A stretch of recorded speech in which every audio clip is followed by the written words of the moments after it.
किसी ने सही ही कहा है कि जो इंसान खुद के लिए जीता है उसका एक दिन मरण होता है और जो इंसान दूसरों के लिए जीता है उसका हर दिन स्मरण होता है।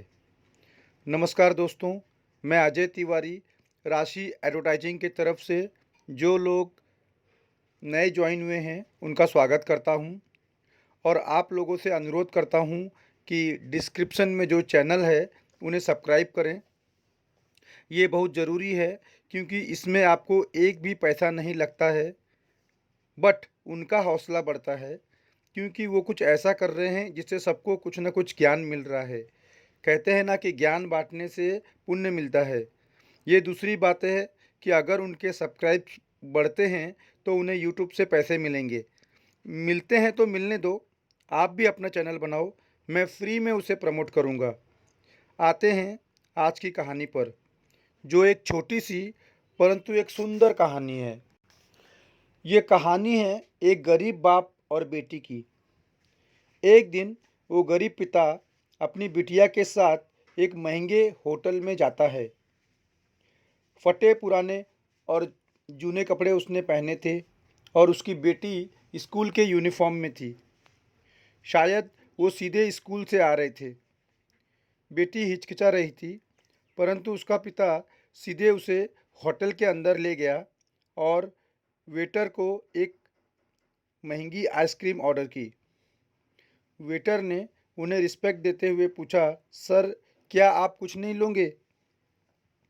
तो वो गरीब पिता बोला, मेरे पास केवल इतने पैसे हैं कि मैं अपनी बेटी को ही यह आइसक्रीम खिला सकूं।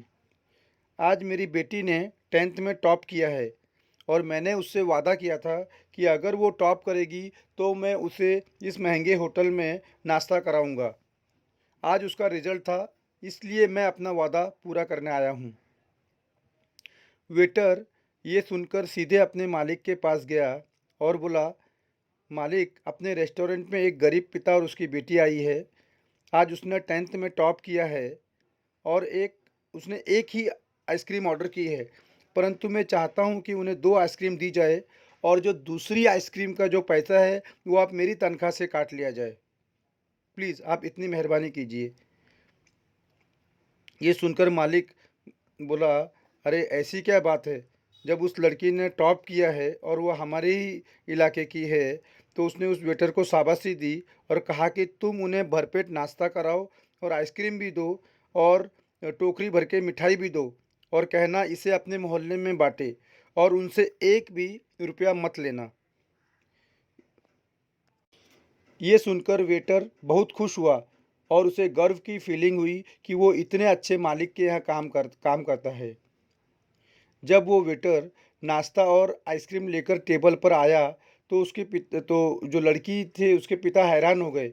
उन्होंने कहा, मैंने तो केवल एक आइसक्रीम ऑर्डर की थी, तुम तो पूरा का पूरा नाश्ता लेके आ गए। इतने पैसे नहीं है हमारे पास। वेटर मुस्कुराते हुए बोला, आपकी बेटी ने टॉप किया है, ये हमारे ज़िले के लिए गर्व की बात है, इसलिए हमारे मालिक की तरफ से आपको छोटी सी भेंट है। और उस वेटर ने उन्हें मिठाई की कुछ टोकरियां भी दोनों को दे दी। पिता की आंखों में ये देखकर आंसू आ गए। बोले, आप लोग धन्य हो। और वो दोनों वहाँ से चल दिए। समय बीतता गया। कुछ वर्षों बाद लड़की ने अपनी पढ़ाई पूरी की और यूपीएससी की परीक्षा देके थोड़े ही वर्षों में अपनी लगन और मेहनत से कलेक्टर बन गई। और ऊपर वाले की लीला देखो, उसी शहर में उसकी पोस्टिंग हो गई जहाँ पर वो रहती थी। उसने उसी दिन उस होटल के मालिक को सूचना दी कि हम वहाँ पर लंच के लिए आ रहे हैं। होटल वाले भी हैरान, कलेक्टर आ रहे हैं वो भी हमारे होटल में। उन्होंने होटल को सजाया चमकाया। फिर जब वो लड़की और पिता होटल में आए और उसी टेबल पर बैठे तो उन्होंने कहा, हमें आपके मालिक से मिलना है। मालिक हैरान परेशान कि इतनी बड़ी कलेक्टर उनसे क्यों मिलना चाहती है। तब उस लड़की ने कहा, आपने हमें पहचाना नहीं है। जब मैंने 10वीं में टॉप किया था तब आपने मेरे पिताजी की मदद की थी।